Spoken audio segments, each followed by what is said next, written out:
Salut les grognards!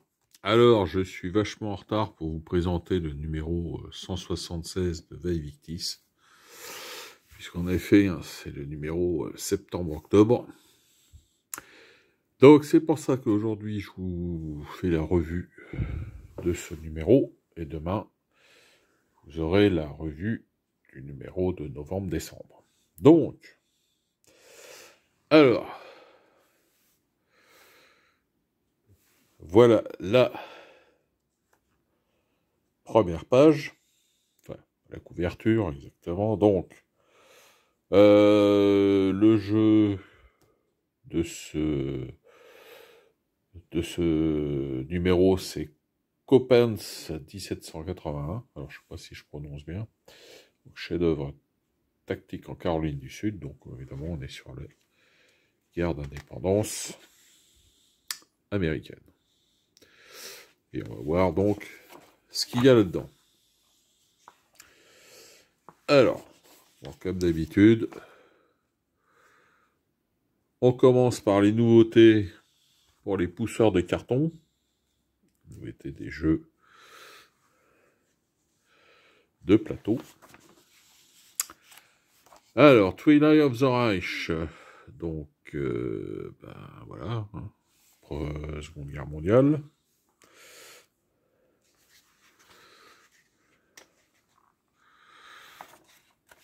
On passe à la suite avec Prussisch. Oula. Alors là, je ne pouvais pas vous montrer le truc. Hello et Friedland. Bon, voilà, ça c'est pour ceux qui s'intéressent à la période napoléonienne. Hein. Donc, à première vue, deux jeux. Hein. Un sur Hello, un sur Friedland. Hein. Friedland, une bataille souvent sous-estimée. Pourtant, c'est un chef-d'œuvre de Napoléon, évidemment. Niveau victoire, comparable à Austerlitz. Bon, Hello, on connaît. Alors, qu'est-ce qu'ils nous mettent? Qualité, échelle des hexagones et interactivité adaptée au combat napoléon au niveau de la brigade, de la diversité des durées de bataille proposées, esthétique et format des pions sans trace d'attache. Règles fournies en polonais, en anglais en ligne, pertes non prises en compte dans les conditions de victoire. Bon, là, ça s'adresse quand même à ceux qui maîtrisent l'anglais. Alors, Stonewall in the Valley, campagne de vallée de... Alors, donc, là, c'est la guerre des sécessions, hein. Mars-juin 1862. La Civil War. Ouais, il y a des trois cartes impressionnantes. Allez, on passe. Hein. Civil War, je ne suis pas un grand fan. Alors, jeu Première Guerre mondiale, quel sera votre jeu jouable en une session? Alors, en fait, on nous présente plusieurs jeux sur la Première Guerre mondiale. Alors, une session...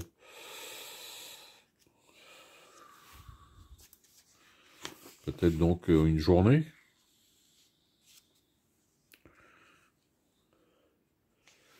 Allez, donc, revue des jeux et les notes. Ensuite, on a quoi? Donc, ah oui, on a... C'est pas mal, hein, toujours des étudiants s'invitent au combat. Saison 2, Pendragon, The Fall of Roman Britain. Bon, pour les passionnés d'Arthur. Stalingrad Road, to part de Stalingrad. Écoutez, ça, j'ai très bien compris que c'était sur la bataille de Stalingrad. Hein. Donc, qui s'est déroulé dans la ville. Mais pas que dans la ville. Hein. Il y a eu tous les combats des centaines de kilomètres aux alentours. Alors, ensuite, Sagaraka du Rift dans les Andes. Alors ça, bon, pour la période colonisation de l'Amérique. Les guerriers jaguars. Les conquistadors. Alors là, c'est un jeu Plumeric Land Horror, donc jeu des morts vivants, voilà, pour les amateurs.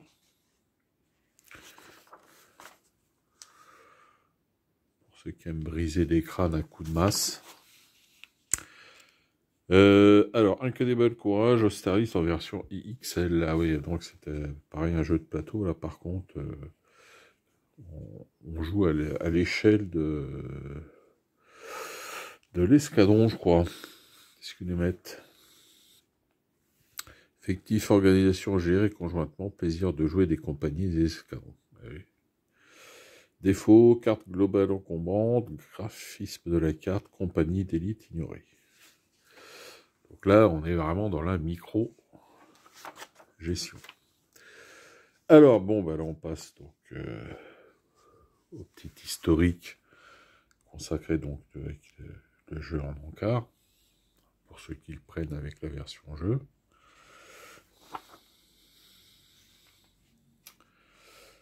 Donc, les héros de la guerre d'indépendance. Ouais, et la France. Ouais. Voilà, alors là, c'est des scénarios, hein.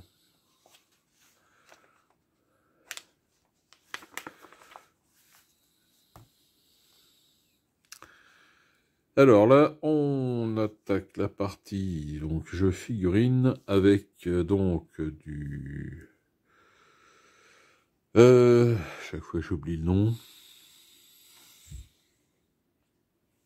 Du Team Yankee.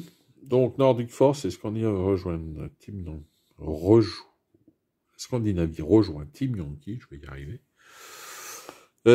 Donc là, bah, on a les forces soviétiques, hein. Les chars soviétiques survolés par un hélicoptère suédois. Voilà, les forces soviétiques à l'offensive. Alors là, ouais, faites... voilà. Du blindé. Du transport de troupes américains. Là, on a du Léopard 1. J'aime beaucoup ce char Léopard 1. C'est Léopard 1, MX-30, M60 Patton, c'est mes chars préférés de cette époque. Assis avec le Chieftain britannique et le Centurion. J'en ai eu quand j'étais gosse en Atlantique. Pour ceux qui ont connu ça.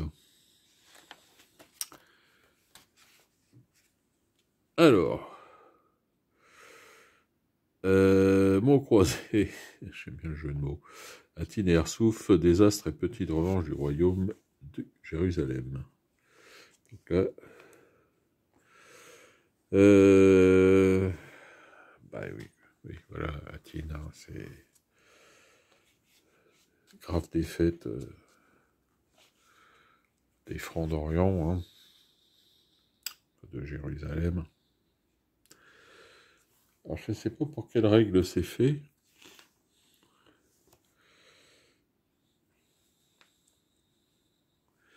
Donc on a le champ de bataille. Encore un autre. Donc Arsouf, là c'était Atine. Donc 1187 et là 1191, 4 ans plus tard. Ah bon, bah, on parle de Sophic qui est Templier, le fauve Renaud de Châtillon qui fut décapité sur le champ. Ah, bah, pour ceux qui ont vu le film.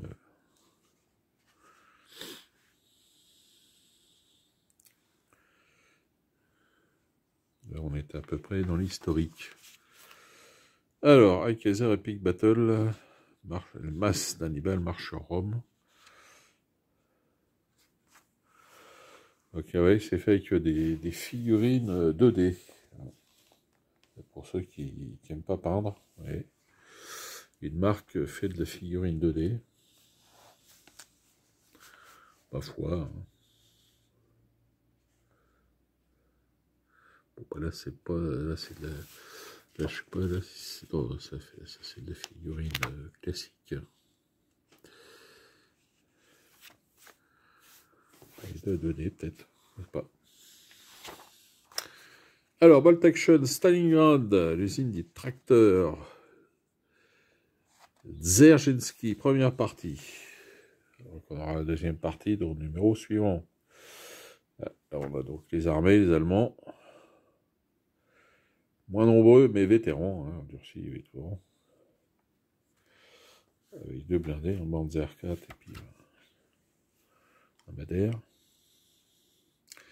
Et là, les soviétiques, hein, avec KV-1 et T-34. Très belle table de jeu, mais bon, là, il y a... Alors, j'ai mon collègue de club, Jean-Paul, qui veut absolument faire un jour Stalingrad, mais bon... Le problème, il faut du décor. Et puis, bon, c'est quand même... on va dire que ça sert qu'une fois, mais presque. Enfin, quoique non, on peut faire des scénarios en ville. Alors, on passe à Gulf of Rome, escarmouche romantique. Hein, bon, pour ceux qui veulent faire de l'escarmouche, bon, moi je suis pas un fan. Mais bon, ça a un peu intéressé du monde. Epic Painting, test de rapidité sur du 15 mm, Epic. Donc ça, c'est pas mal. Nous donne une petite... je pense à ceux des fois qui débutent dans la peinture. Ben, c'est bien de faire ce genre d'article. Hein. Pour ceux qui voudraient en savoir plus, hein, ben, achetez ce numéro, comme ça, vous allez voir. Un guide de peinture. Donc en fait, sur une base noire et sur une base blanche. Une base noire avec de la peinture acrylique traditionnelle et la base blanche avec des peintures style Citadel Contrast ou Army Painter Spin Paint.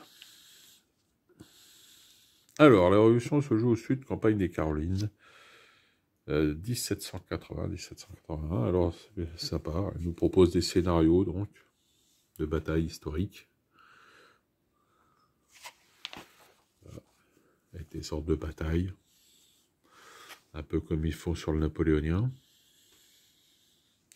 Ouais, il y a beaucoup de collines. C'est quand même difficile au niveau des décors à représenter des fois quand il y a beaucoup de collines comme ça. Faut vraiment être équipé en matos niveau décor. Mais bon, tiens, ça peut servir aussi de scénario pour tout au moins de cartes pour des scénarios non historiques. Hein. On peut s'en inspirer. Voilà, donc on passe ensuite aux différentes sorties de livres. Hein. Croisée histoire épique de guerre pour la Terre Sainte. Voilà. Des fascicules pour les uniformes. Voilà, donc ça c'est toujours intéressant, les bouquins. Il faut lire. Moi, je n'avais pas vu de 1918. Hein. On est dans la période, là, 11 novembre. Voilà. Alors, on va finir rapidement. Ouais, on a des revues aussi. Bon, la plupart sont en anglais, donc il faut maîtriser. On passe rapidement, donc, qu'est-ce que j'ai, un petit bouquin, hein, une campagne, différentes règles, Lutzen et Botzen. Bon.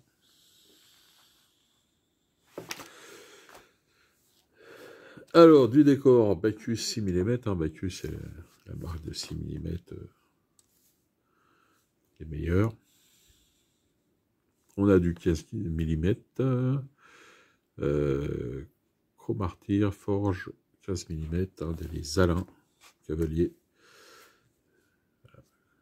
Cavalier lourd, antiquité. Au niveau Empire, AB Figurine nous sort de l'artillerie française, donc on va dire en tenue de campagne. Hein, pour cela en manteau. Enfin, j'ai en tenue de campagne, ouais, c'est en manteau. Et là, on a l'artillerie française de la garde à cheval. AB, c'est le top de la figurine 18 mm. Hein. Ça me fait penser au camarade Stéphane, hein, qui peint du 18 mm AB pour la bataille de Borodino. Voilà donc fin de ce numéro de cette revue. Le numéro 176, septembre-octobre 2024. Voilà, grognards. On se retrouve bientôt pour une nouvelle vidéo. D'ici là, portez-vous bien. Bon jeu, bonne peinture à tous. Et vive l'empereur.